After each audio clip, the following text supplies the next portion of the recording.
Todos tenemos Isaías capítulo 6.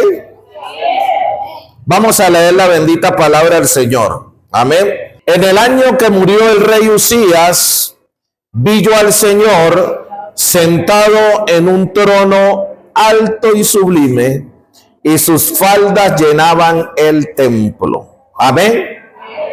Padre, te damos gracias en esta hora por el privilegio que nos concede, Señor, de estar reunidos aquí para escuchar tu palabra. Danos la sabiduría, el entendimiento y la capacidad que se necesita, Señor, no solo para comprender, sino también para poner por obra tu palabra. Y el pueblo de Dios dice amén. Amén. Gloria al Señor. Siéntense, por favor. Quiero meterme en un tema que tiene que ver con nuestra relación con Dios, en el sentido de comprender la naturaleza del poder de Dios y su acción a través de nuestra vida. El profeta Jeremías tuvo una experiencia con Dios bien interesante. Ahí en el capítulo 20 del profeta Jeremías, nosotros podemos leer en el versículo 7 que hay un lamento de Jeremías porque sabemos que le tocó la predicación en un momento de mucha conflictividad y mucha rebeldía del pueblo, y donde se estaba manifestando también la repercusión de los pecados del pueblo de Israel. Y es interesante que en el versículo 7 el profeta Jeremías le dice a Dios: me sedujiste, oh Señor, y fui seducido. Más fuerte fuiste que yo y me venciste. Cada día he sido escarnecido, cada cual se burla de mí. En otra versión dice: me habéis seducido, Señor, y yo he sido seducido.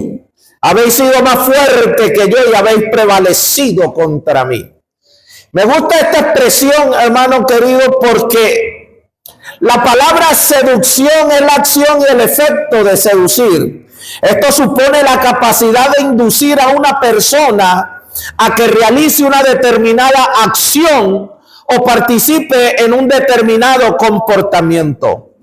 La seducción, por lo tanto, está asociada a la persuasión. Jeremías era un varón de Dios, pero se le hacía muy difícil llevar adelante su servicio al Señor. La circunstancia y el contexto de Jeremías eran muy difíciles. La gente estaba demasiado obtusa, el corazón estaba demasiado rebelde. Si Jeremías decía vayan para la derecha, todo el mundo se tiraba para la izquierda. Si Jeremías decía vayan para la izquierda, la gente hacía lo contrario. Y había este pensamiento todo el tiempo en Jeremías, y esta lucha en su interior, porque no podía manifestar la palabra de Dios a un pueblo que fuera receptivo. Entonces, en su corazón permanentemente había motivos de desmotivarse, de desánimo, había motivos de angustia todo el tiempo, y esa era una batalla espiritual, una guerra psicológica, y era una cuestión muy fatigosa para la vida de él. No obstante, lo que estamos viendo es que a pesar de que Jeremías estaba aburrido con ese pueblo y cansado de la rebeldía de este pueblo, había una fuerza interior que lo motivaba a seguir predicando y dando testimonio del Señor. Una fuerza interior, había un fuego que lo animaba, una fuerza, y dice él, que fue el Señor que lo sedujo, fue el Señor que lo persuadió, fue el Señor el que lo motivó. Había algo, un sentimiento se despertó, un sentimiento que a pesar de las circunstancias adversas lo llevaba entonces a él a seguir dando testimonio de él. Mire, cuando nosotros tenemos esto. Pues es lo que dice el verso 9, ¿no? Él dijo, no me voy a acordar más de él, no voy a hablar más en su nombre, ¿sí? No quiero saber es nada. Pero no obstante, dentro de él había un fuego interior, había algo. Había algo. Y es entonces que él puede reconocer, ¿sí? Que hay una batalla, que existe una lucha, una guerra mental, ¿sí? Y que aunque Dios lo había separado desde su nacimiento para que sirviera, él estaba luchando para negarse y para desprenderse de ese propósito. Sin embargo, había una fuerza mayor, porque la fuerza de él, cuando él quiso ejercer su fuerza para abandonar, para desistir, por sobre eso una fuerza superior que lo llevó a cumplir la tarea para la cual él había sido creado. Esto es importante de comprender en la guía de lo que quiero enseñar durante estos días. En el caso de Usa, la palabra de Dios dice que cuando Usa, hijo de Abinadab, en su casa estaba guardada el arca, la iban a llevar.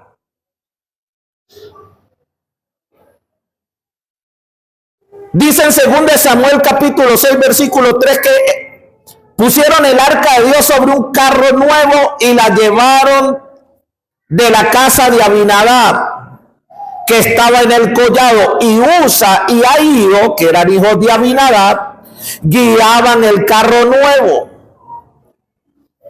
Ahí va Usa. De repente el arca empezó a tambalearse y se iba a caer. Entonces Usa extendió su mano para no dejarla caer y se murió. Dios lo hirió por aquella temeridad, cayó muerto porque Usa había extendido su mano tratando de sostener la fuerza de Dios.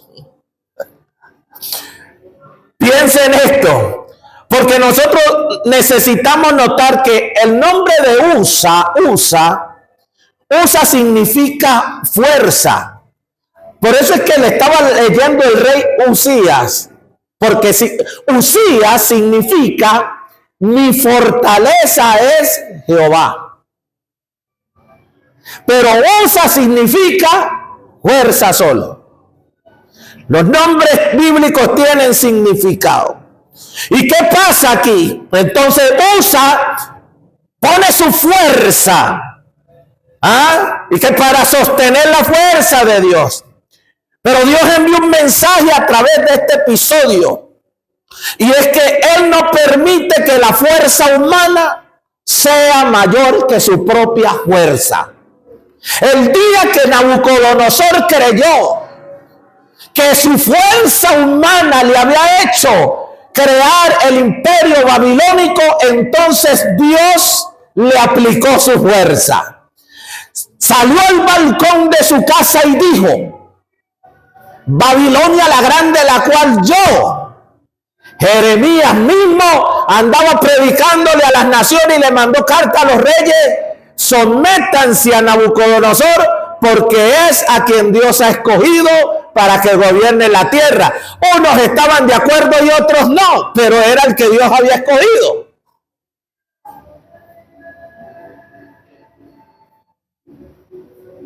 Era el que tenía. Y los reyes de Judá, los reyes de Israel tenían que someterse y no escucharon al profeta. Sin embargo, parece que la altivez de este hombre fue tan grande que le hizo pensar que su propia fuerza lo llevó a conquistar las naciones, cuando había sido el poder de Dios que le había dado. Terminó comiendo pasto como un animal. Terminó comiendo pasto como un animal. Por eso Debemos tener muy presente esto, ya que no podemos invertir el rol espiritual en la iglesia. No somos nosotros los que levantamos a Dios.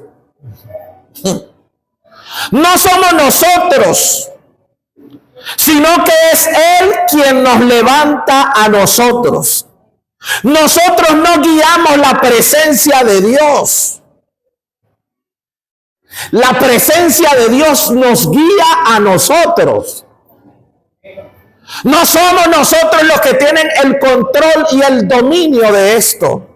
Es el Señor el que gobierna sobre todas las cosas. En el libro de Job, en el capítulo 26, va a leer esto yo aquí mismo.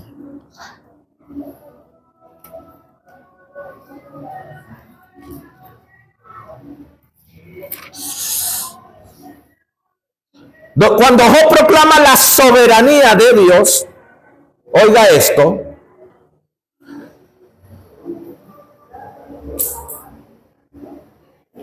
Dice el versículo 6 en adelante: el Seol está descubierto delante de él y el Abadón no tiene cobertura. Él extiende el norte sobre el vacío, cuelga la tierra sobre la nada. Tremendo. Antes que cualquier científico viera cualquier cosa, este es el libro más antiguo. Este es el libro más antiguo. Mire, antes que descubrieran el ser humano, la fuerza de la gravedad y todo esto, mire, aquí ya decía que Dios cuelga la tierra sobre la nada y que nuestro planeta está flotando en el universo. Aquí está. Impresionante. Este no es un libro científico. Este es el testimonio de la creación de Dios.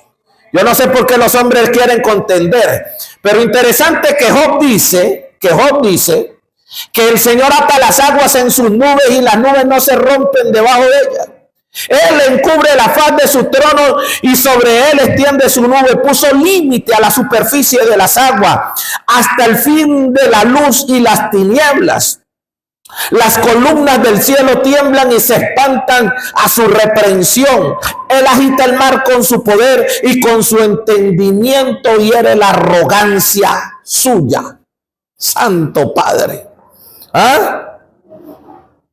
¿Quién podría resistir el brillo de aquel que solamente nos ha mostrado un destello de su gloria y es impactante? ¿Quién podría sostenerse en pie? Nosotros necesitamos tener siempre claro, hermano, entonces, que no podemos hacerle frente al Señor. Él y solo Él es el alto, el sublime, el que habita la eternidad, el que gobierna, el altísimo, el eterno. Solo por su gracia nosotros podemos disfrutar de su misericordia y su salvación. Con nuestra alabanza y adoración es que nosotros lo invitamos a nuestra vida.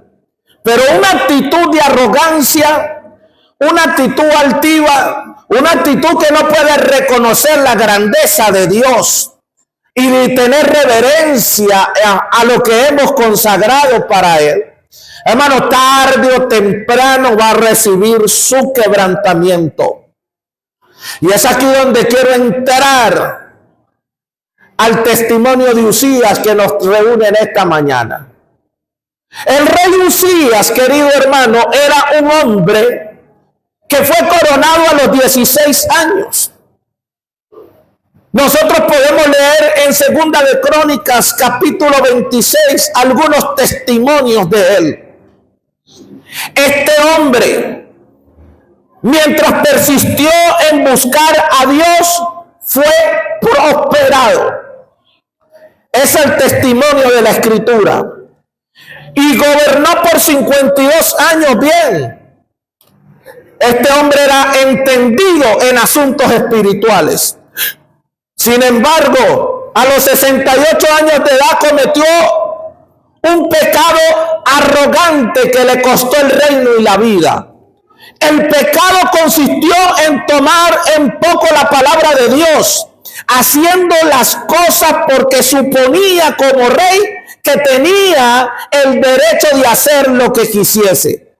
Usías olvidó que aunque él era el rey de Judá, Dios era su rey. Hay uno que es rey de reyes. Hay uno que es señor de los señores. Y por mucho que uno llegue alto en la vida y tenga cualquier posición, hermanos queridos, uno no se puede olvidar de quién es el que manda.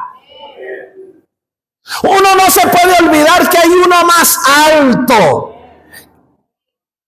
Muchos dicen que arriba de él no vive nadie. No, es que ni siquiera al lado. Todo está debajo de sus pies. Todo está debajo de sus pies. No hay nada. Él mismo pregunte: yo Jehová, no hay dioses conmigo, no hay al lado de él. Esa es la razón por la cual no creo en la Trinidad. No hay nada. No hay una segunda ni tercera persona. Al lado del gran rey de Israel no hay nadie. Todo se le sujeta a él. Todo fue hecho por él y para él. Él es el alfa y la omega. Es el principio y es el fin. Es el primero, es el postrero. Él es el todopoderoso. Nosotros podemos utilizar lenguajes para cambiar. Podemos utilizar ideologías, hermano, pero la Biblia nunca expresa palabras como esa, ni frases como Trinidad, ni de esas cosas. Lo que la Biblia sí expresa es que tenemos un Dios que es todopoderoso. Amén. Nosotros podemos sacar conjeturas e ideologías, pero no podemos amarrar la palabra a nuestros conceptos. Lo que dice nuestra escritura, hermano querido, es que él gobierna sobre todo. Y quizás a Usías, lo que le estaba pasando es que en su mente y en su corazón, él se estaba haciendo su propia imagen de Dios.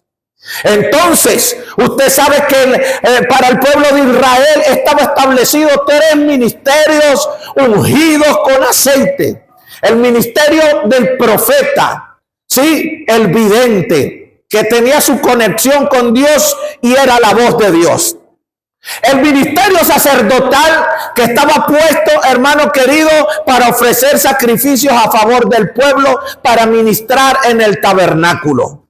Y estaba el ministerio pastoral, que estaba en cabeza de los reyes, en cabeza del rey.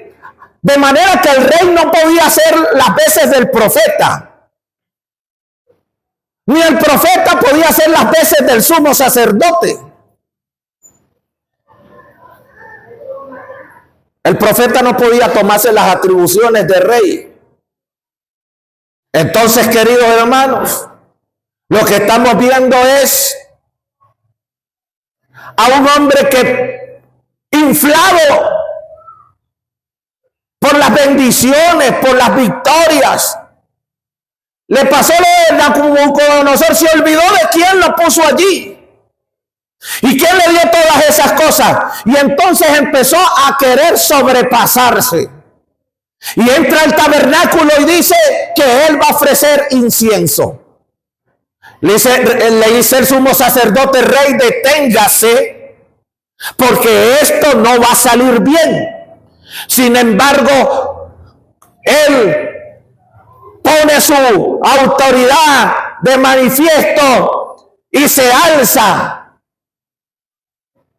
irrumpe en el lugar santísimo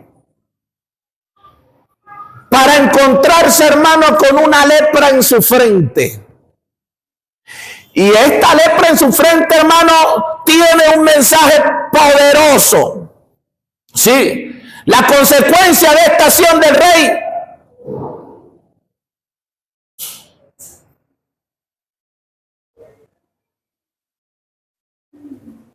fue visible, vergonzosa, porque todo leproso tenía que salir y gritar: inmundo, inmundo. Entonces esto lo condenó al aislamiento. No pudo terminar sus días al frente de la nación. ¿Por qué? Por el pecado de haber tomado en poco la palabra de Dios, haciendo las cosas que no les correspondía hacer. Y entonces Usías olvidó que el Rey de Reyes gobierna sobre todas las cosas. Entonces la consecuencia de esta acción del rey fue ser depuesto del trono y morir leproso en una casa diferente al palacio real. Además de nunca más haber podido entrar al templo de Dios a adorarle, porque los inmundos no podían ni siquiera llegar al atrio. La lepra en la frente es el pecado en la mente. Los sacerdotes traían una mitra con una placa de oro en la frente que decía en su inscripción: santidad a Jehová, santidad a Yahweh. Sí, vivir en una casa apartada de la casa de Dios es romper relaciones. Es decir, que esa actitud de arrogancia y ese mal comportamiento hizo que una gran relación que tuvieron por 52 años de muchas bendiciones y de muchas victorias se rompiera inmediatamente. ¿Usted cree, mi hermano querido, que la relación con Dios no se rompe? Esas son las fantasías que nosotros tenemos. Y usted llega a su casa y sigue cantando y pone música, pero hace rato que Dios no está allí. El profeta Sedequías llegó y le dio una cachetada a Micaía y le preguntaba: ¿por dónde se fue el espíritu de Jehová de mí para darte a ti? Pero eso no era cosa que le tenía que responder Micaía. Eso era cosa que tenía que haberse dado cuenta él, que hace rato el espíritu de Dios no estaba en él y que ahora había un espíritu de mentira en su propia vida que lo estaba atormentando, y no solamente a él, sino que estaba confundiendo la vida de aquel rey y de ese pueblo, del rey Acab. Hermano, es la arrogancia lo que hace que nosotros nos desconectemos de la presencia de Dios. El pecado de la arrogancia, mi hermano querido, es tan delicado que, mire, la Biblia nunca dice que el lucero el Lucifer, el diablo, Satanás, llámelo como sea, el chanclas, nunca dice que fue hechicero, fornicario, nada de esas cosas. Por eso, con toda honestidad, yo digo que hay hombres más malos que el diablo. Sí, porque contratar al diablo para que le haga mal a otro es que tener el corazón muy malo. Sin embargo, mire,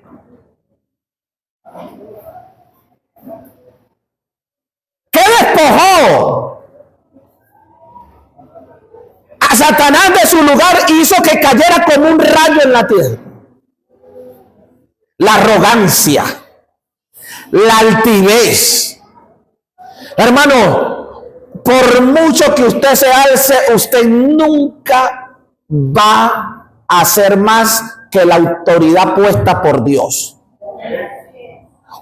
Vea, usted puede tener los títulos que sea, y usted puede haber estudiado en Harvard y a veces ganado millones de dólares, y si su papá es campesino y no sabe ni letra, la autoridad sigue siendo su papá. Ay, no, es que ya yo soy ingeniero, ya yo soy abogado, y mi mamá, ¿por qué me tiene que hablar así? Mire, mi hermano, le voy a decir una cosa: la autoridad puesta por Dios no se traspasa, porque eso siempre tiene consecuencias, mi hermano. No solo eso, la Biblia dice que el que maldice a su padre y a su madre se le apagará su lámpara en la más oscura de las tinieblas. ¿Sabe por qué? Porque la arrogancia rompe las relaciones, querido hermano.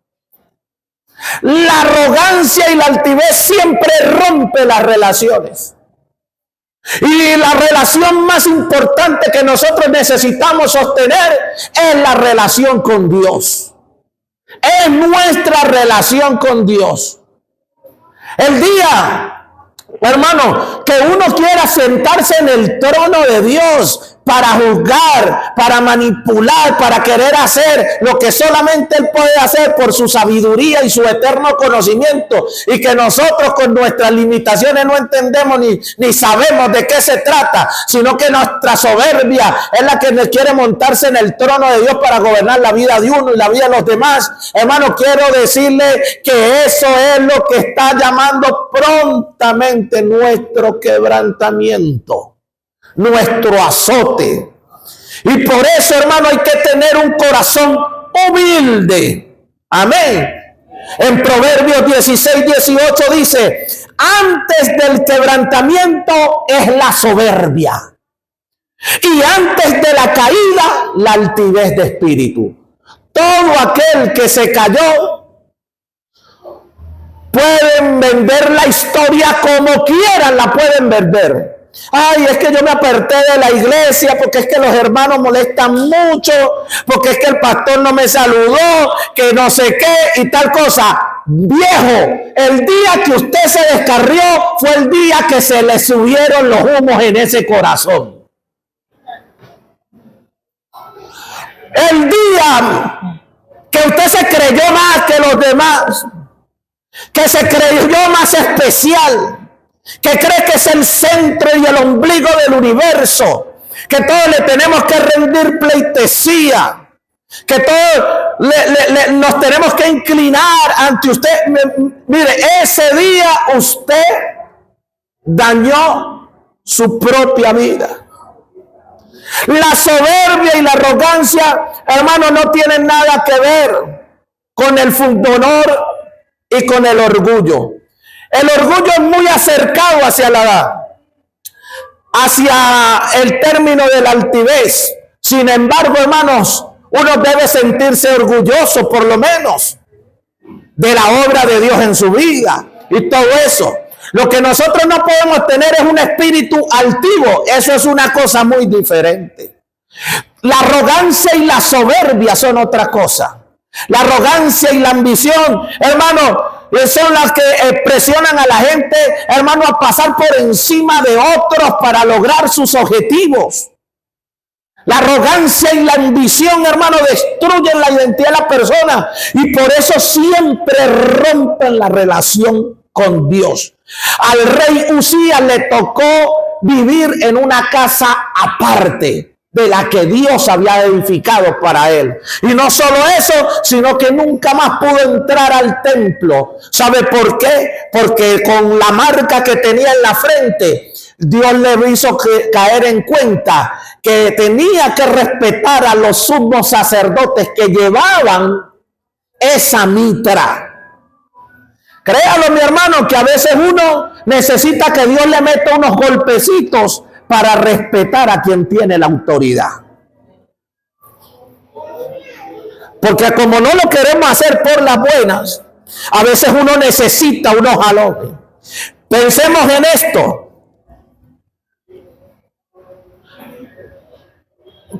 Isaías era primo del rey Uzías. El profeta Isaías, con quien comenzamos la lectura, era el primo del rey. Es decir, el profeta Isaías era el profeta de la corte, primo del rey que gozaba de su amistad y los privilegios propios de su parentesco. Sin embargo, un día murió este rey Uzías. El rey Uzías murió leproso.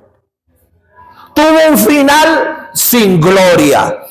Tuvo un final vergonzoso. Y este hombre murió, queridos hermanos. Sí, y eso fue lo que leímos en Isaías capítulo 6. Ahora, ese acontecimiento tuvo que tener algo extraordinario. vencemos.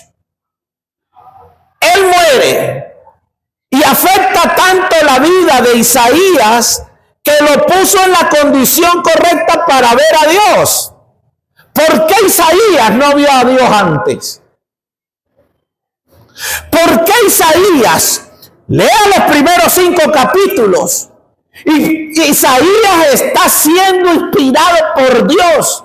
La palabra del Señor venía sobre él, pero jamás había tenido la experiencia que debe tener el verdadero profeta, el vidente. Porque para eso se le llamaba vidente en aquel tiempo. Isaías nunca había visto algo extraordinario de parte de Dios. Ahora, él nos está dando testimonio en el capítulo 6, que en el momento que murió el rey Usías, fue que él pudo venir a ver la gloria de Dios. Amén, hermanos. Entonces, ¿qué hubo extraordinario en la muerte del rey que impactó tanto al profeta? Entonces observemos que desde el capítulo 1 al 5, lo que se puede leer son ayes. Ay.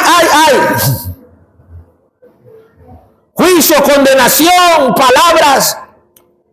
Pero en el capítulo 6 todo cambia, porque la muerte del rey Usías fue tan impactante para el profeta Isaías que su ministerio cambió para siempre. Miró a su primo, a su amigo, cómo se iba deshaciendo poco a poco, asquerosamente por la lepra, cómo su piel se iba degradando. Él vio el testimonio, porque era cercano. Yo pienso que Isaías era uno de los únicos que iba a visitarlo cuando estaba en esa casa aparte. Cuando todos se alejaron, porque nadie quería contaminarse con eso. Yo creo que Isaías era uno de los pocos que iba a visitar en esos últimos momentos a su primo allá. Así que pudo ver de primera mano, hermano querido, cómo la muerte lo iba visitando y cómo se iba degradando poco a poco. Y con eso también Isaías iba entendiendo que cuando la gente rompe su relación con Dios, la vida poco a poco se le va degradando. Fue lo que no entendió Adán y Eva cuando escucharon el edicto de Dios: el día que de él comieres, ciertamente morirás. Y la gente piensa que como ese día no cae patas arriba, no hay muerte. Y no entienden el concepto de la muerte. La muerte es una degradación. El hombre nunca fue creado para degradarse, sino para permanecer eternamente. Sin embargo, por causa de la arrogancia y el pecado contagiado por la serpiente en el corazón de la mujer en el Edén, hermano querido, entró la degradación. Y es desde ahí que el cuerpo humano poco a poco se va degradando. Y antes duraba muchísimo más, pero ahora, por haberse multiplicado la maldad en el mundo y por la tierra tan contaminada que está de pecado, el cuerpo humano se está degradando mucho más rápido. El decreto noédico eran 120 años y hermanos, ahorita está demasiado difícil llegar a los 120 años.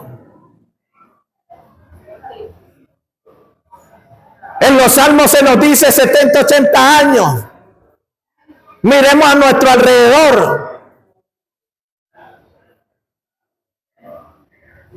Cáncer, diabetes, colesterol, degradación.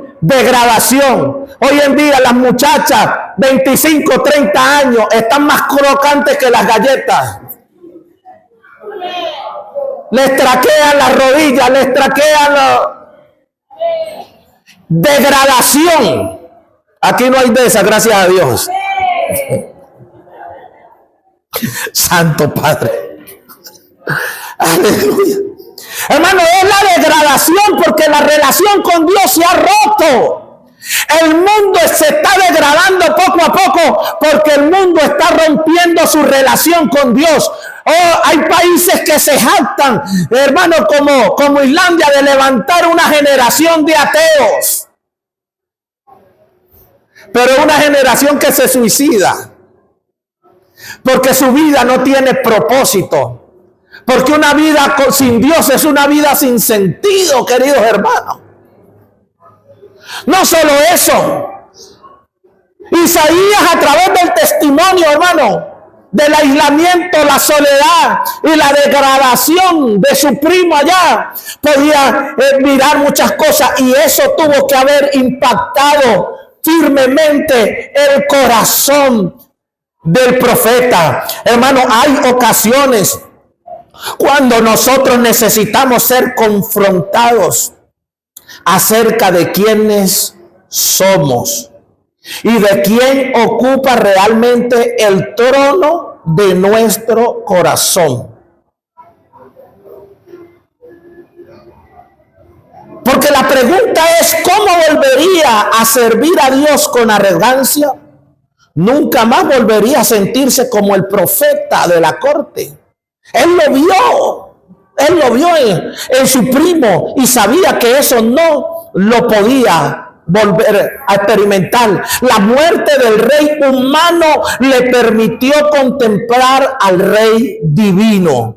Amén. Y entonces, cuando él es confrontado por el Rey Divino, cuando él ve la gloria de Dios, cuando él ve los serafines y el trono, dice el versículo 5 del capítulo 6 de ahí de Isaías, entonces dije, ay de mí que soy muerto, porque siendo hombre inmundo de labios y habitando en medio de pueblo que tiene labios inmundos, han visto mis ojos al Rey. Han visto mis ojos al Rey. No llamó a Dios, no dijo a Dios, al Señor, no, al Eterno, no, al Rey. Al Rey pudo reconocer, porque a veces uno tiene una relación, y eso se lo he dejado muy claro a mi hijo. Usted puede ser el hijo del pastor, pero su salvación no está asegurada por eso. Usted tiene que amarle, usted tiene que vivir para Dios usted mismo, con su propio corazón, porque Dios no tiene nietos, Dios tiene hijos. La relación con Dios es personal. Y quizás en el corazón de Isaías había cierta tranquilidad porque gozaba del privilegio. No, pues, el primo mío es el rey. Yo me siento a la mesa del rey, yo como del rey, me visto con la ropa del rey. Tan bueno que es la canción cuando uno está del otro lado, ¿no? Él vivía allí, en el palacio del rey. Hermano, y a veces estar tanto tiempo en cierta condición a nosotros nos hace perder la noción de las cosas. Mire, y entonces después que muere el rey Uzías, es que el profeta Isaías conoce verdaderamente al Rey Jehová de los ejércitos, al Rey de reyes, al solo soberano, al monarca, al uno, al que gobierna sobre todas las cosas, y lo declara con sus labios. Oh, han visto mis ojos al Rey. Y es por eso, queridos hermanos, es que a veces nosotros necesitamos ser confrontados con esta verdad. ¿Quién gobierna en nuestro corazón? Cuando nosotros nos rendimos al Señor, es que Él se empieza a hacer fuerte en nuestras vidas. El profeta Isaías amaba al rey Uzías, y cuando lo vio llenarse de lepra fue quebrantado por el temor de Dios. Esto lo hizo sensibilizarse para ver a Dios. No sabes si Jesús es tu rey hasta que todo otro amor es removido del centro de tu ser. Hay personas que en lugar de sensibilizarse con las circunstancias se amargan, pero no así Isaías. Él vio al Señor. ¿A quién ves tú en medio de tu dolor? ¿A quién ves tú cuando el pastor te está exhortando? ¿A quién ves tú en el templo? Porque Isaías entró al mismo templo donde entró el rey Usías, pero Usías salió con lepra, y eso pasa hasta el día de hoy. Personas entran en el templo y las mismas personas que entran en el templo no salen de la misma manera. Algunos salen con el problema y el pecado en su frente, en su mente y en su corazón, resentidos, amargados, sí, pero otros salen humildes, reconociendo quién es el rey y que nosotros somos los pecadores y que él es el santo.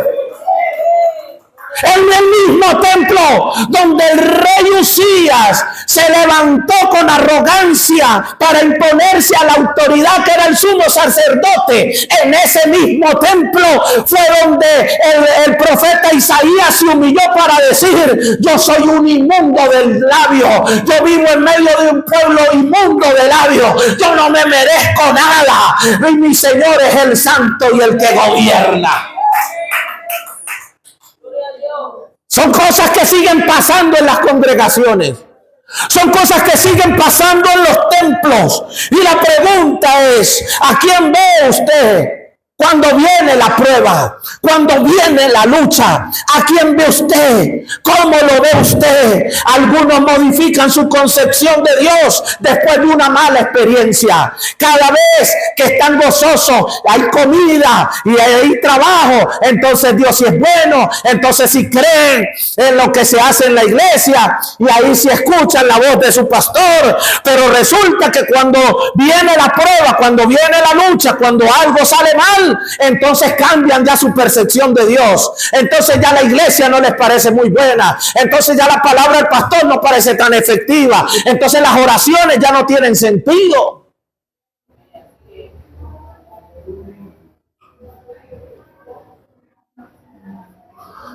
Hermano, parece mentira, pero lo que le pasó al profeta Isaías le puede pasar a cualquiera de nosotros.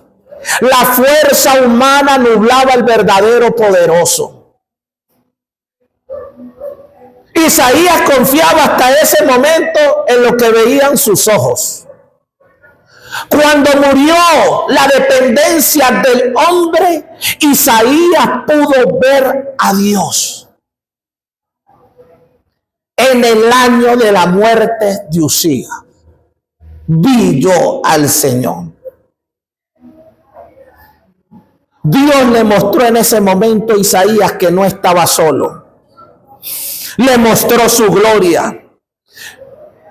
Y podemos notar, hermanos, que rendir nuestra fuerza para tener la fuerza de Dios es lo mejor que podemos hacer. Porque solo se puede conocer al Rey cuando solo su trono quede en tu vida. ¿Qué cosas están entronadas en nuestro corazón? ¿Qué cosas ocupan ahí el trono de tu corazón? ¿Será que tus hijos son más importantes que Dios para ti? ¿Cuál es el rey Usías que tienes ahí? ¿Cuál es el rey Usías que quiere gobernar tus emociones y que está separando y dañando tu relación íntima con Dios? ¿Cuál es ese rey? Hermano, es preferible que ese objeto de nuestro amor, en este caso el primo de Isaías, porque él amaba a su primo. No sé a quién usted ama, pero nadie que ame más a padre, madre, hijo, hermano, más que al Señor Jesús, no es digno de él. ¿Qué es lo que se interpone entre tu consagración? ¿A quién entronaste ahí? Porque puede ser a la esposa, puede ser a los hijos, pero puede ser uno mismo.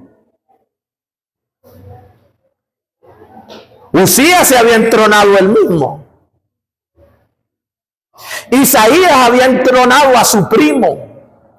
¿A quién tiene usted? ¿A quién tengo yo en el trono gobernando? Tener otro trono al lado del trono de Dios es algo muy diabólico. El diablo quiso sentarse, robar las glorias, la hermosura. No puedes mantener tu trono si deseas la manifestación de Dios. El trono de Dios es alto y sublime, dijo Isaías. Yo vi un trono alto y sublime. Siempre había visto este trono y aquí de Jerusalén y creía que era una cosa máxima. Pero no se compara con el trono que he visto ahora. Ahora mis ojos están viendo otra cosa. Ahora mi corazón está viendo otra cosa. Es una experiencia, hermano, toda gloriosa. En el momento que Isaías pudo quitar eso que había entronado en su corazón y empezó a mirar la gloria de Dios, empezó a ver, hermano, que todo en aquello que había puesto su confianza era solo una fantasía. Hermanos, ¿cuántos cristianos, cuánta gente dice ser cristiana y todavía sigue confiando en los tabacos, en los riesgos, en la hechicería, en las cartas, en el horóscopo? Todavía siguen con agüeros, con cosas, hermanos, y todavía tienen entronado esas cosas y tienen su confianza ahí. Pero un día Isaías vio que hay un trono que está más arriba. Claro que yo he visto a los hechiceros hacer cosas. Yo me crié, fue en Caracas, yo veía a los santeros, a los orulas, llamacos, a la gente molestando con changó. Yo veía, hermanos, haciendo cosas con esos muñecos, cómo se tomaban el vino, esas cosas. Veía a los brujos de sorte que hacían como los baales, que se cortaban y después no tenían ninguna herida. Claro que yo vi todo eso, y porque vi todo eso, tengo la autoridad como Isaías para decirle que Jesucristo es más grande que todos ellos. Claro que yo he visto mujeres con el tabaco traer un tipo desde lejos. Claro que yo he visto gente enfermar a otros con brujería. Pero también he visto que cuando invocamos su nombre, tiene que romperse la cadena.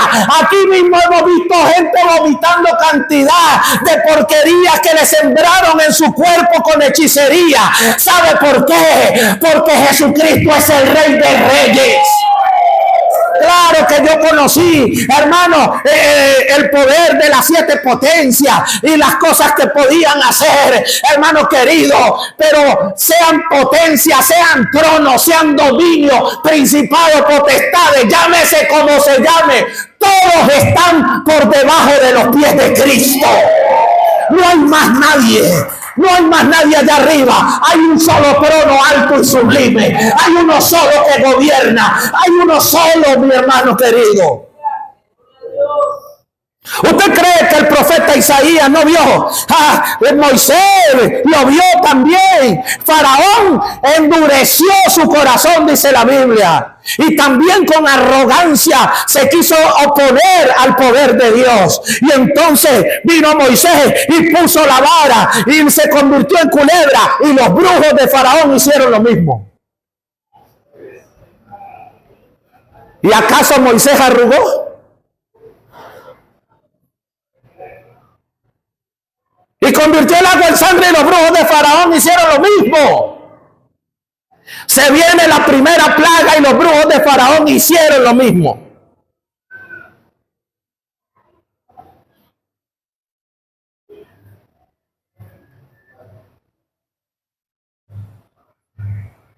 Yo recuerdo cuando venía todos los días a las 5 de la mañana a hablar en este lote con esas casas arruinadas que habían aquí.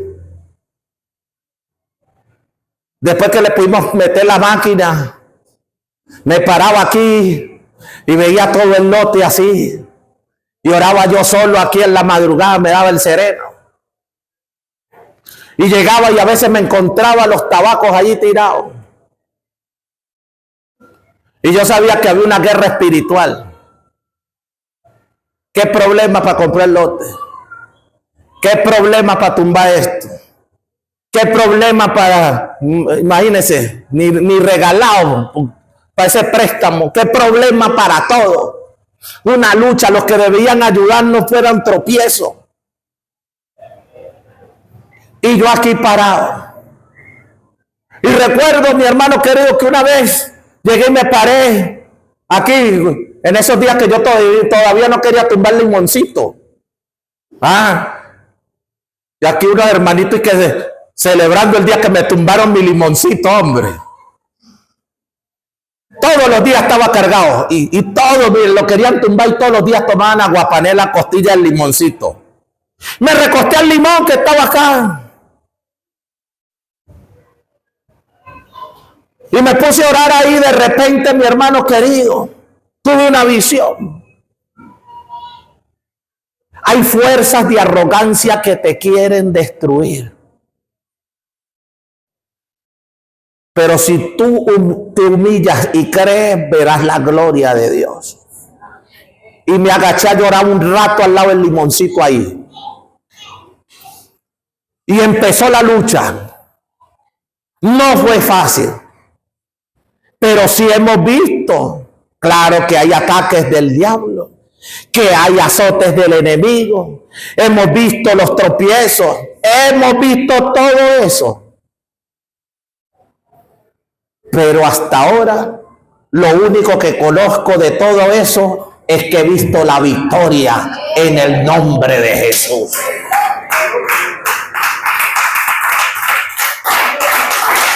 Solo la victoria en el nombre de Jesús. ¿Qué es lo que vi yo? Isaías vio el trono de Dios alto. Isaías vio que las faldas llenaban el templo. Vio a Dios como un rey vestido como sumo sacerdote. Porque eso es Jesús. Ese es Jesús. Él es sumo sacerdote según el orden de Melquisedec. Por eso él podía ser sacerdote y rey al mismo tiempo. Usías no podía. Usías no podía. Pero nuestro rey de reyes sí puede. Él tuvo esta visión y lo vio vestido. Su cobertura de real sacerdocio. De un reino diferente. De un reino terrible. De un reino admirable. Por eso cuando usted empieza a leer el libro del profeta Isaías y empieza a manifestarle la gloria de quién es Dios. No, hermanos, las cosas que Isaías dice acerca de Dios, del incomparable Dios de Israel. ¿A qué pues le haré semejante? Esa es solamente las palabras de alguien que ha tenido una experiencia personal con el Eterno. ¿Con qué me vas a comparar? ¿Qué filosofía, qué palabras, qué términos vas a utilizar para ponerme ahí? No, hermano, Dios es incomparable. No hay nada. Isaías lo ve, hermano, y empieza a disertar acerca de estas cosas. Su falda llena en el templo, por encima de él. Había serafines de ese trono. Cada uno tenía 6 alas, con 2 cubrían su rostro, con 2 cubrían sus pies y con 2 volaban. Y el uno al otro daba voces diciendo: Santo, Santo, Santo, Jehová de los ejércitos, toda la tierra está llena de tu gloria. Isaías vio otra cosa. Isaías, cuando iba a visitar al primo, lo que veía era un poco de chismosos, de sátrapas, de locos. Pero ahora lo que estaba viendo era el verdadero rey. Al lado de él hay gloria, al lado de él hay potencia, al lado de él hay serafines. Santo Dios, su gloria llena la tierra. Sus faldas llenaban el templo. Se trata del mismo templo donde el rey Usías se volvió leproso. Lo que fue juicio para el rey resultó en vida para el profeta. Es como si Dios le dijera: yo cubro mi obra. Tan solo las orlas de sus mantos llenan el templo. Pensemos que en el borde de sus vestiduras, hermanos, se encuentra la unción necesaria para que descienda un poder y una virtud gloriosa. Por eso cuando aquella mujer que estaba con flujo de sangre se acercó, hermano querido, al manto de aquel sumo sacerdote que vio Isaías en esa gloria, de esa falda, sí, de ese traje, en esa vestimenta, en ese manto sobre el cual desciende el aceite fresco, aleluya, como dice el Salmo 133, que baja, sí, por su cabeza y desciende hasta el borde de sus vestiduras. Hermano querido, esta mujer dijo: si tan solo tocar el... Aleluya. ¿Y qué fue lo que sucedió con esta mujer? Que lo había gastado todo en médico, que había ido a una cosa y a la otra, y que de ninguna manera había podido ser sana. El día que tocó el borde de su vestidura, de ahí salió la virtud y la unción que se necesitaba para que hubiera una sanidad en su vida. Una mujer que supo cómo era. Con humillación se acercó a esa presencia de nuestro gran sumo sacerdote para tocar el borde de sus vestiduras. Qué gloriosa la visión de Isaías que se manifestó. En esta cobertura está la unción. Bajo la cobertura de ese manto está nuestra sanidad. Donde quiera que entraba, en las aldeas, dice Marcos capítulo 6, versículo 56, el evangelista Marcos nos dice que donde quiera que Jesús entraba, en aldeas, ciudades o campos, ponían en las calles a los que estaban enfermos y le rogaban que les dejase tocar siquiera el borde de su manto. Siquiera el bordecito de su manto, y todos los que le tocaban quedaban sanos de la enfermedad. Todos los que le tocaban quedaban sanos. El borde de sus faldas llenaban el templo, cubren su casa y lo que está dentro de ella. En su iglesia también está esa cobertura, querido hermano. Donde el arrogante se vuelve leproso, el humilde está protegido. En esta misma casa, donde el que entra con su arrogancia, donde el que llega con su altivez recibe quebrantamiento, los humildes reciben bendición. En el mismo templo, hermano, donde hay juicio y castigo para el perverso, es donde se halla la fuente de vida eterna. Hermano, por eso la iglesia, hermano, es el testimonio viviente y es lo que va a condenar al mundo. Así como Noé en el tiempo antiguo, que con temor preparó el arca, mi hermano, en que su casa se salvase. Y dice que por la fe Noé condenó al mundo antiguo. En la misma arca que era construida para salvar, hermano, a la humanidad, fue también el mismo elemento que le sirvió de condenación a los rebeldes que no creyeron a la palabra de Noé. Y es así que este santo evangelio que predicamos hoy, es así que esta iglesia que porta la gloria y el Espíritu Santo de Dios, hermano, es el arca presente, hermano, que ahora es el templo del Espíritu Santo, que ahora, mi hermano querido, puede recibir a todos y sigue recibiendo a todos. Pero el que viene con arrogancia se encuentra con el juicio, mas el que viene con arrepentimiento, con humildad, lo que encuentra es el reino de Dios y su justicia. Porque bienaventurados son los pobres de espíritu, porque de ellos es el reino de Dios. Bienaventurados los que reconocen su necesidad espiritual, porque de ellos es el reino de Dios.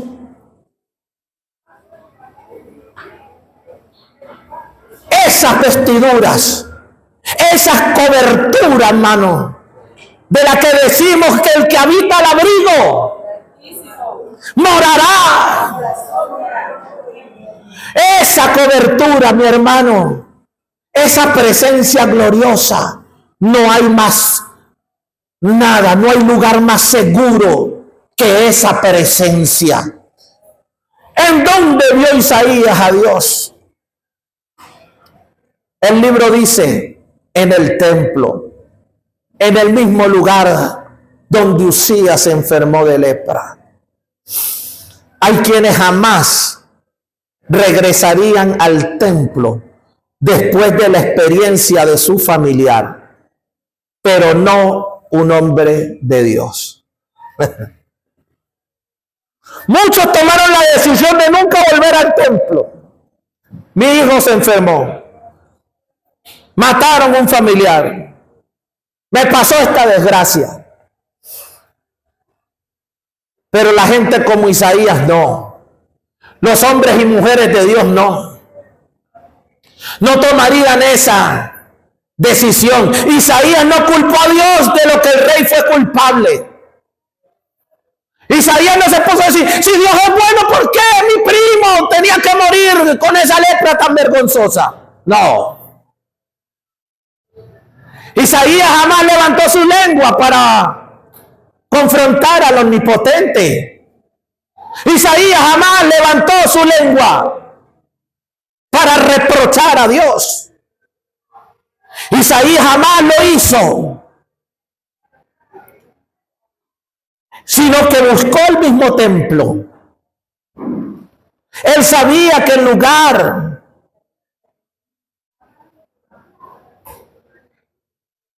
de ir a reprochar a Dios, tenía que ir a adorar a Dios.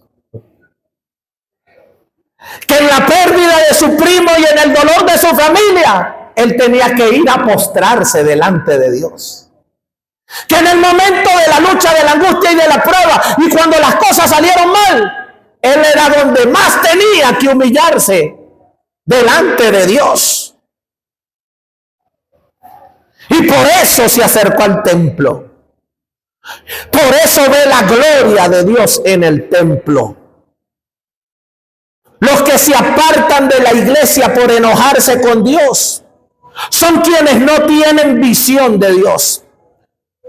Pero cuando Isaías miró a Dios, vio que alrededor de él había serafines. Los serafines, cuya palabra significa seres ardientes, son criaturas celestiales que existen para proclamar la gloria de Dios, son adoradores. Son como Juan el Bautista, que era una antorcha que ardía. Aleluya. La pregunta es, hermano, ¿usted es de los apáticos? ¿A qué ha venido al templo? ¿Vino con reproches? ¿Vino con fastidio? ¿Está molesto con los hermanos? ¿Está molesto con su pastor? ¿Está fastidiado de la vida que tiene?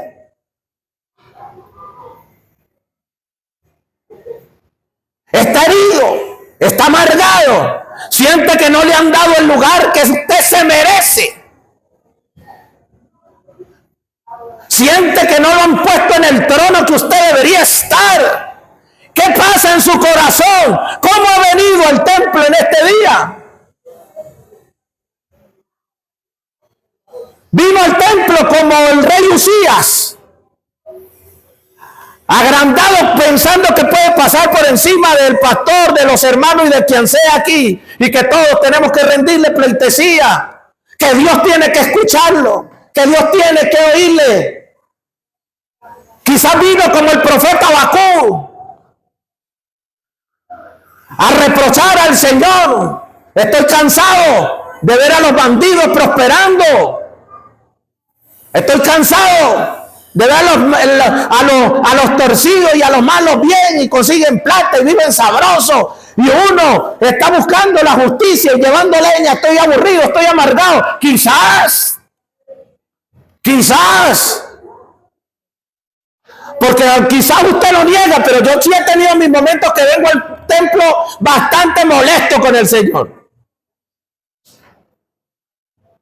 Yo sí he tenido mis momentos en que he llegado agitado, fastidiado, angustiado de las presiones de la vida y de las circunstancias. Yo he tenido mis momentos en los que he querido claudicar, donde el desánimo ha visitado mi corazón y mi vida. Y yo creo que Isaías también lo experimentó en su corazón, pero tomó la decisión mejor de todas. En el templo está la solución a mis problemas. A los pies del rey está la solución. Bajo la cobertura de su manto está la solución. El Salmo 73 dice que Asaf por poco resbalan sus pasos, porque también se sentó como Abacú. No, pero es que esta gente mala, ¿cómo es que le va bien? Miren, no les duele ni una muela. No se enferman, están gordos y colorados.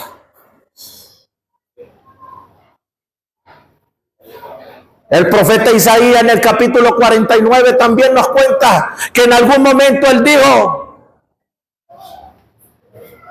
con mucho trabajo, sin provecho, me he guardado para Dios.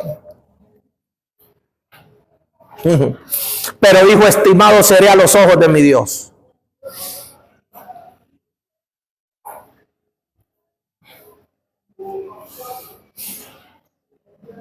¿Cómo llega usted al templo? Porque para ser un ser ardiente para Dios se necesita cubrirse el rostro. Se necesita cubrirse los pies. Se necesita estar dispuesto a volar. Para ser un serafín necesitas perder tu identidad. Para hacer lo que Dios desea que tú seas, debes estar dispuesto a cambiar tus caminos por los de Dios y perder el temor a una vida sobrenatural. Usted tiene que atreverse a vivir por encima del promedio. Por eso Isaías vio y tuvo que levantar su cabeza para ver los serafines que estaban por encima de él. ¿Sabe por qué? Porque toda buena dádiva y todo don perfecto desciende de lo alto. El salmista dijo, alzaré mis ojos a los montes. ¿De dónde vendrá mi socorro? Él no estaba buscando nada aquí abajo porque sabía que aquí abajo no había nada bueno. Todo lo bueno, todo el poder y toda la gloria viene de arriba.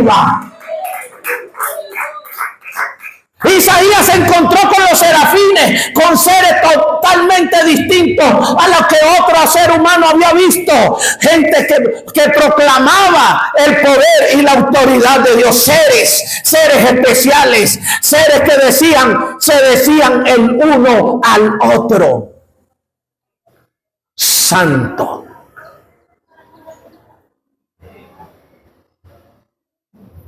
Seres que se decían el uno al otro. No eran seres como Usías e Isaías. No eran seres que se alcahueteaban el uno al otro, que se mordían el uno al otro, que se condenaban el uno al otro, que le dañaban la vida el uno al otro. No, eran gente, eran seres que se decían el uno al otro: santo, santo. Oiga eso, el testimonio que uno daba del otro. Lea bien la escritura. Ellos no decían santo es el Señor, ellos le decían al otro que estaba al lado, porque Dios no está rodeado de gente cualquiera. Dios está rodeado de santos,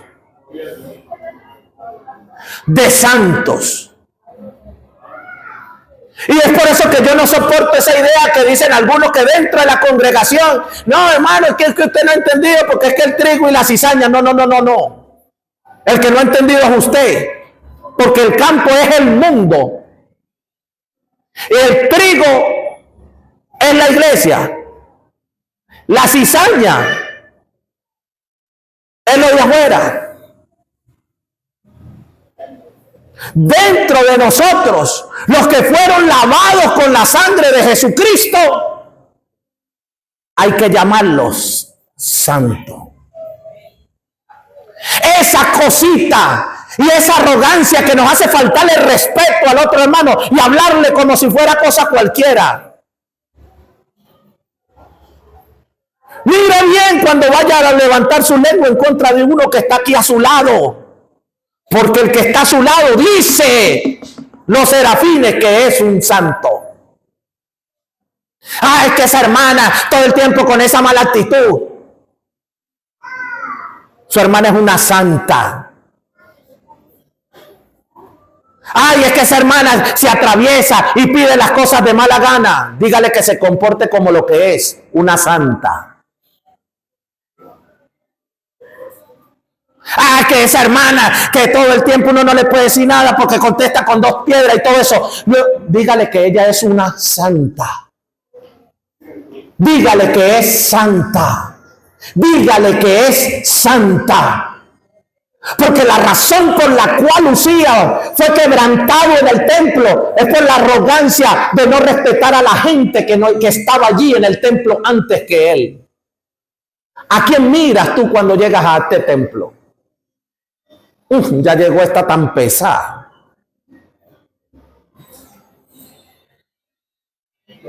Ya viene para acá esa hermana tan fastidiosa.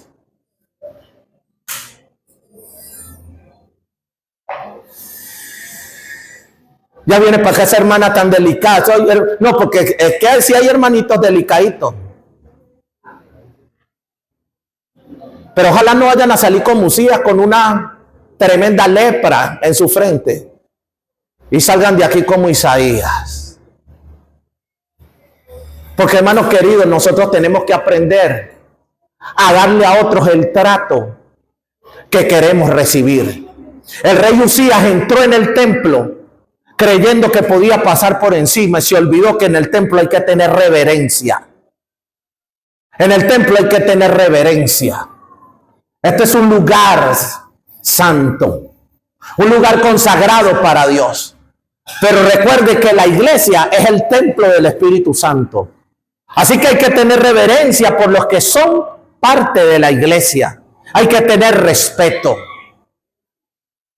Hay que tener respeto. Hay que tener conciencia. ¿Quiénes estaban en el templo? No había gente cualquiera. Isaías tuvo que tener una visión para comprender qué significa ser parte del pueblo de Dios. Y lo primero que él hizo fue reconocer su condición de pecado. Y Señor, yo soy un inmundo. Este pueblo en que yo habito es muy mal hablado, corrompido de esa boca. ¿Usted cree que el profeta Isaías decía groserías? No era por las groserías, hermano. Hay gente que habla sin grosería, pero tiene veneno en sus palabras. Es muy raro ver un periodista, un político diciendo groserías, pero tienen veneno en sus comentarios. Contaminan corazones, dañan personas. Por eso es que la palabra de Dios dice que ninguna palabra corrompida salga de tu boca. ¿Con quién está molesto en esta mañana?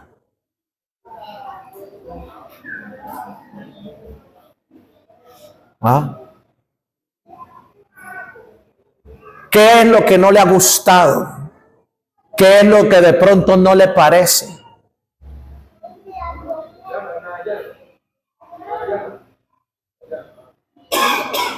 Piense bien antes de actuar para que no le pase la locura de Isaías. Porque como dijo Jeremías, él es más fuerte que yo. Él es más fuerte que yo. Y por mucho, hermano, que nosotros queramos levantarnos con soberbia, y por mucho que nosotros queramos encender nuestros corazones, hermano, porque estamos molestos por una situación y la otra, pensemos, ¿valdrá la pena destruir nuestros hogares por un impasse con la mujer? ¿Dañar la familia, el corazón de nuestros hijos por un mal comportamiento, una mala nota? ¿Será correcto? ¿Qué pasa en su hogar? ¿Qué pasa en su familia? Es hora de que pongamos las cosas en su justa medida y empecemos a verlos como Dios dice que nos tenemos que ver. ¿Qué clase de ser quiere ser usted? ¿Usías?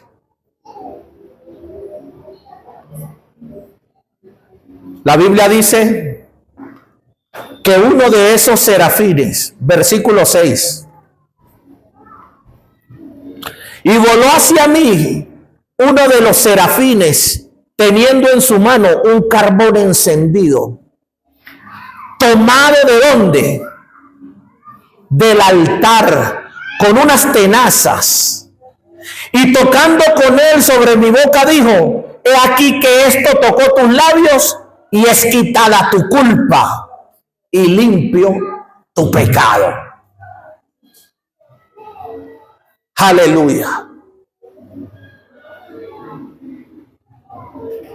La palabra de Dios dice que si alguno está enfermo entre vosotros, llámenle al anciano de la iglesia.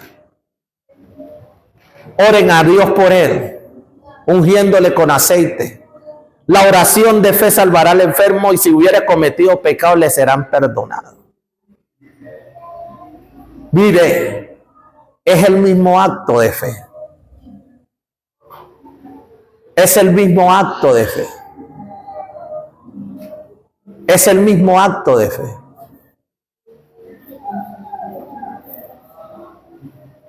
Así que yo le quiero pedir que se ponga de pie un momento, por favor.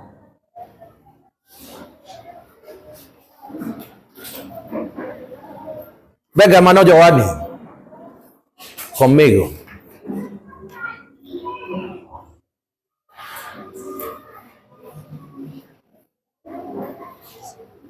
Ahí estaban los serafines. Los serafines cubrían sus rostros para no ver a Dios y su gloria. Cubrían sus cuerpos para cubrir sus vergüenzas. Y no miraban a Dios. Porque a Dios nadie le vio jamás. Nadie. Pero sí se miraban el uno al otro. Se miraban el uno al otro. Nosotros a Jesucristo ahorita no lo podemos ver. Pero solo nos miramos el uno al otro. Nos tenemos los unos a los otros, hermanos, en el templo. Porque usted sabe que fuera de aquí no hay nada para nosotros. Fuera de aquí lo que hay es dolor, amargura. Aquí está nuestra esperanza. En nuestro templo. Nuestra iglesia. Así que nos tenemos el uno al otro. Y hay cosas del hermano Giovanni que no me pueden gustar.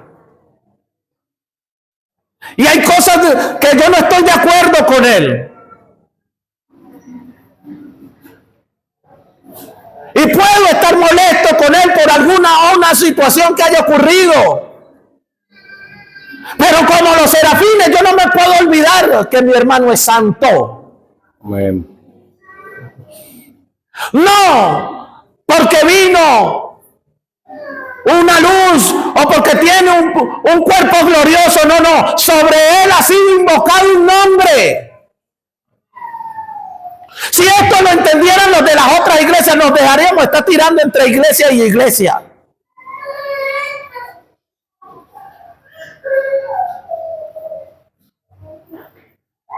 ¿Cómo irrespetar el nombre que fue invocado sobre alguien?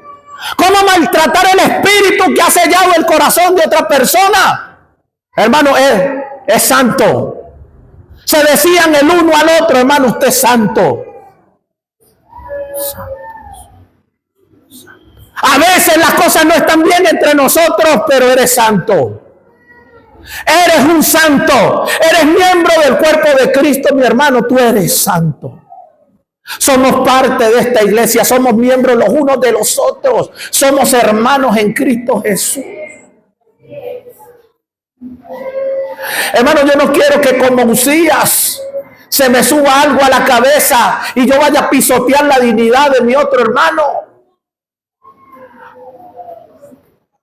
Que no se me suba algo a la cabeza y piense que yo tengo derecho a orar para que Dios reprenda a mi hermano, para que Dios castigue. Hermano, está hablando el pastor, ¿cuánto más usted?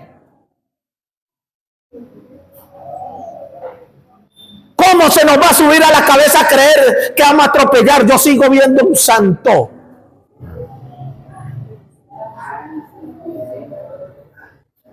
Sigo viendo un santo.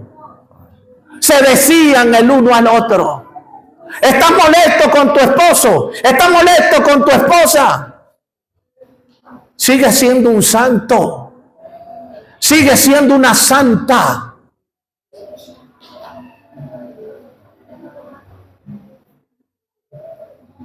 Tengo problemas con mi hermano. Tengo problemas con mi hermana. Nuestra relación no ha sido la mejor. Pero no voy a abrir mi boca para proferir juicio santo. Mi hermano es un santo. ¿A quién tienes a tu lado?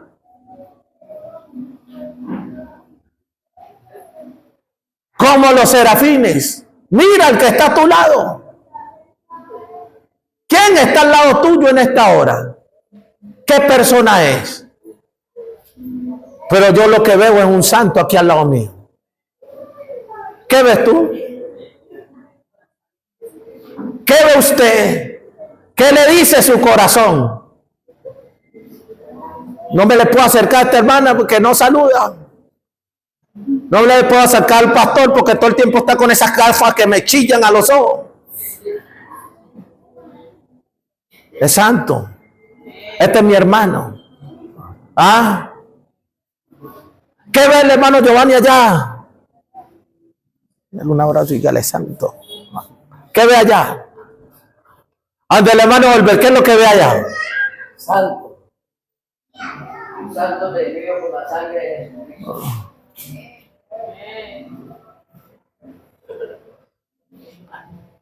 Hermano Olver, ¿qué ve allá?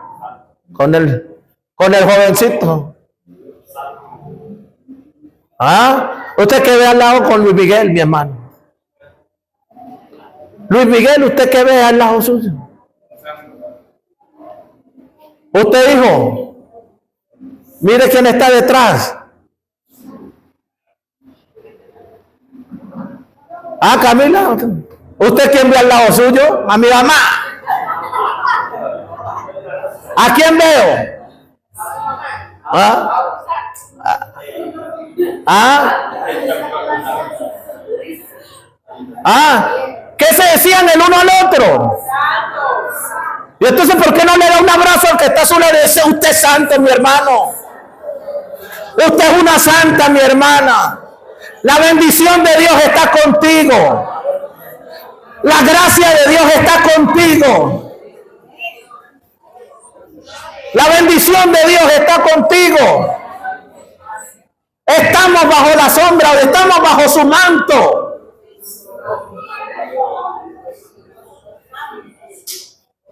El uno al otro se decían santo.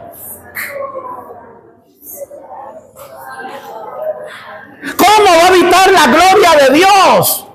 ¿Cómo va a habitar la gloria de Dios entre nosotros si en nuestros hogares, en nuestra familia, están todo el tiempo saliendo de nuestra boca solo maldición, solo reproches, solo palabras malas, solo palabras deshonestas, solo la arrogancia de Usías? Isaías levantó sus ojos y vio que había unos seres diferentes. Y yo lo que quiero es que cuando Puerto Tejada levante sus ojos y mire a la iglesia Pentecostés, vea unos seres diferentes, vea unas mujeres diferentes que han pasado lucha, han pasado trabajo, han sufrido ataques, pero saben que el uno al otro se somos santos, que la gloria del Señor se mueve aquí, que la bendición de Cristo está aquí. Lo que yo quiero, querido hermano, es que cuando Puerto Tejada mire a esta iglesia, pueda ver que hay un templo donde las faldas del Señor están y donde la gente puede tocar el borde de sus vestiduras. Oh, lo que yo quiero, mi hermano querido, es que cuando la gente venga a este templo, hermano, pueda entrar como Isaías, derrotado, fracasado, angustiado, herido, así golpeado como manda el diablo a uno cuando llega a la iglesia, pero que salga uno de los seres diferentes. Que salga un ser de esos ardientes, uno que esté ardiendo en el fuego pentecostés y tome un carbón encendido del altar y le diga: mire, usted que llegó enferma a este templo, aquí usted va a salir sana. Usted que llegó herido y quebrantado, usted que llegó con su familia destruida, aquí hay fuego en el altar, aquí hay fuego en el altar. Yo lo que quiero es que cuando la gente llegue a este templo pueda mirar que nosotros somos gente diferente, que somos seres que están encendidos por el fuego del Espíritu Santo, que sientan y puedan experimentar la gloria de Dios en este templo, porque aquí no hay gente que nos andamos maltratando el uno al otro, sino que el uno ora por el otro, el uno bendice al otro, el uno desea la gracia y la bendición para el otro.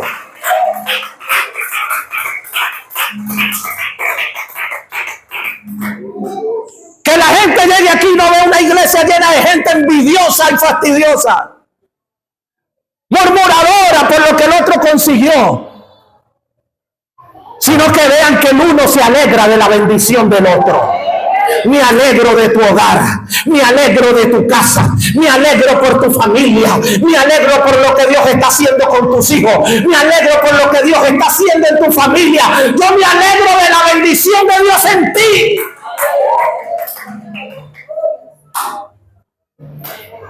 Que cuando la gente entre en este templo, sienta los seres ardientes, el calor humano, el amor de Dios.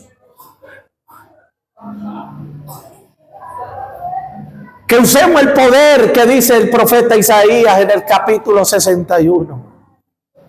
Que si llega un enlutado, aquí ordenemos que en lugar de ceniza se le dé gloria.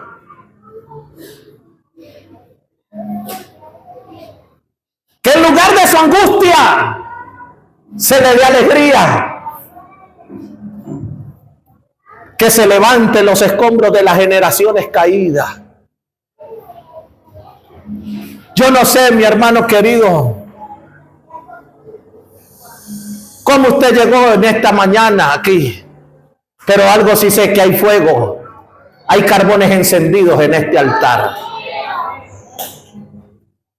Y no sé si hay un serafín, un querubín que quiera traer a alguien a recoger su carbón por su bendición. Pero hay fuego en este altar. Alguien que crea en esta mañana. Alguien que necesite la gloria de Dios. El serafín fue a buscar el carbón para darle a alguien. Oh, yo vengo a este altar buscando fuego porque yo sé que hay familias que no necesitan. Mi familia lo necesita, mi pueblo, mi barrio. Oh, Santa Lava Kirijana. Oh, en el nombre poderoso de Jesús. En el nombre poderoso de Jesús. Venimos a buscar fuego en este altar. Venimos a buscar la presencia en este altar. No vengo, Señor, como Usías, lleno de arrogancia. Vengo como Isaías. Vengo como Isaías a pedirte que me perdones.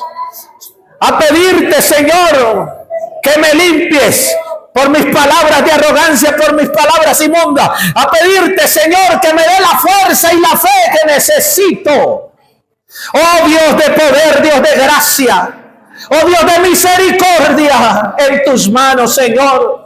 En tus manos estamos, Señor, para que quebrantes de nosotros, Señor Dios mío, todo espíritu altivo, Señor Dios mío, y que podamos en el nombre precioso de Jesús humillar nuestros rostros y nuestras vidas, Señor, y que podamos salir de aquí, Señor, como carbones encendidos, como serafines, como seres ardientes, Señor, con la llama del Espíritu ardiendo en nuestros corazones, Dios mío, con el fuego de Dios para cambiar vida, con el fuego de Dios para traer sanidad, con el fuego de Dios para traer liberación, con el fuego de Dios en la lámpara ardiendo, Señor Jesucristo.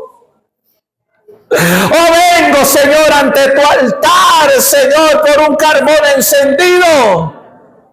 Oh, que purifique, Señor, que renueve, Señor, mi corazón, que renueve un espíritu recto dentro de mí. Vengo ante tu altar buscando sanidad. Vengo ante tu altar buscando poder.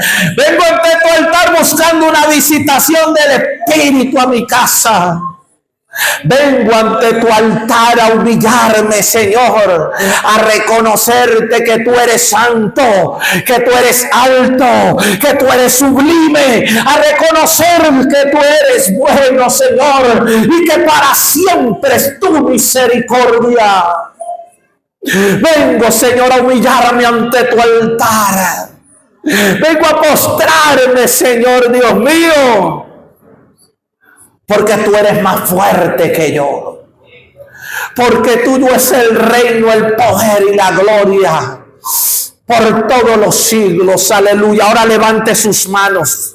Ahí donde está, levante sus manos al cielo. Padre, en el nombre poderoso de nuestro Señor Jesucristo, como ministro del Evangelio, Señor Dios mío, y por el poder, Señor, que me ha delegado, Señor, por la investidura de autoridad, quiero traer una palabra profética a la vida de mis hermanos, en el nombre de Jesús, que reciban poder de Dios sobre su vida, en el nombre de Jesús, como tú lo prometiste, Señor. Enciende, Señor, la antorcha, enciende la llama, porque para nosotros es la promesa, y para nuestros hijos, y para todo aquel que nuestro Dios está llamando. Padre, por el poder de tu palabra y de esa promesa, yo te pido en esta hora, llena del poder de tu Espíritu Santo esta iglesia, en el nombre de Jesús. Ahora, shalabaja y alabaca. Recibe el Espíritu Santo, mi hermano. En el nombre de Jesús, Espíritu, ven de los cuatro vientos y bautiza con fuego. En el nombre de Jesús ahora. Y corobosanda la batalla, la baja. Enciende la llama, enciende la llama. Enciende la llama, la maciza, la batalla. Enciende la llama del Espíritu ahora. Enciende los corazones, Padre. Enciende los corazones, Padre. Enciende los corazones, mi Dios. Oh, aleluya.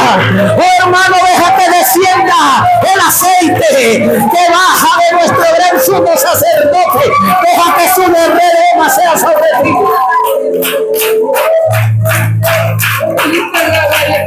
Señor, pon aceite en mi lámpara, pon aceite en mi lámpara, Señor. Enciéndenos, enciende la llama, enciende, Señor. Toca con carbones encendidos nuestras vidas, Señor.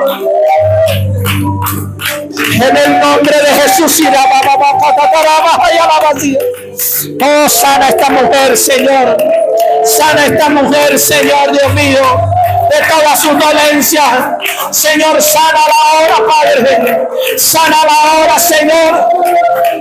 Hay carbones encendidos en este altar.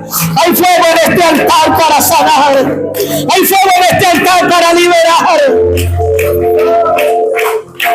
Y carabos pasando la valle. Hermano, enciende la lámpara, enciende tu alabanza y tu adoración ahora. Vamos, Giovanni.